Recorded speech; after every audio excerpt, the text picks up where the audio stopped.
name's Ab. Drive a 2021 BMW M4 manual. And obviously this car is not stock, so please explain to me what you'll have all done to it. So basically, I got this thing from AZ. I traded my previous M340, which was like a 550 all-wheel car tuned by Visconti Tuning. I remember.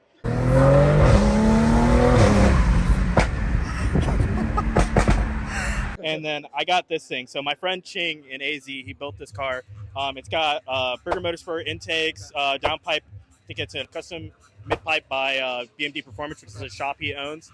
And then it's got a MHD Stage 2 tune. I don't have the Stage 2 Plus yet because the car needs to go back out to Femto. But this thing's pretty raw, and it's got an upgraded clutch. I was just showing them earlier. You got to like push it down like a small child to even get the clutch in. It's pretty rough, but it's a really fun car to drive. Mismatched competition wheels because it had Belix on the back and they were sold. But overall, I mean, I really enjoy this car. It's really, really fun to drive sometimes. Sometimes it's a little rough in traffic, but it is what it is. The manual, man, and it's a little hard. The manual is definitely a little hard. I think maybe next, waiting for BMW to come out with that M2 Comp X Drive. If I can get that, that'd be pretty sick. I might also just say fuck it and get another M340. So with all the mods you have done to the M4, how much power are you making? So on ethanol, when I put the ethanol file that Ching has, it should make 720-ish. Okay. 93 it should be like around 590. It kind of just depends.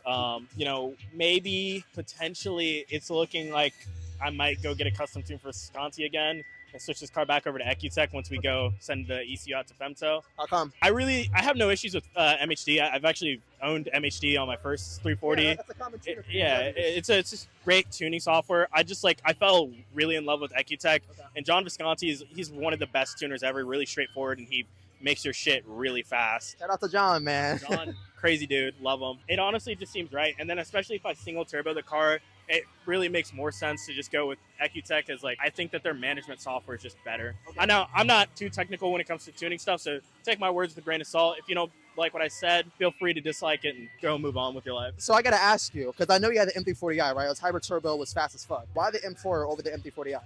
You want to know the real reason? Let's hear it. The real crazy reason is my boy Ching gave me the craziest deal, which I won't mention on screen the numbers. But if you were there and you got offered that deal, you'd be fucking insane not to take it. If you're a car guy, you got to make it make sense, right? If you're buying a car. Let me tell you something. I wanted this car so fucking bad. I was in AZ for work. I drove this thing 27 hours back to Ohio. The next day, took my M340, drove it 27 hours to AZ. Was dedicated to his craft, man. I wanted this thing so fucking bad. The next day I got back off that flight, I drove the piss out of this thing. This thing's so fun.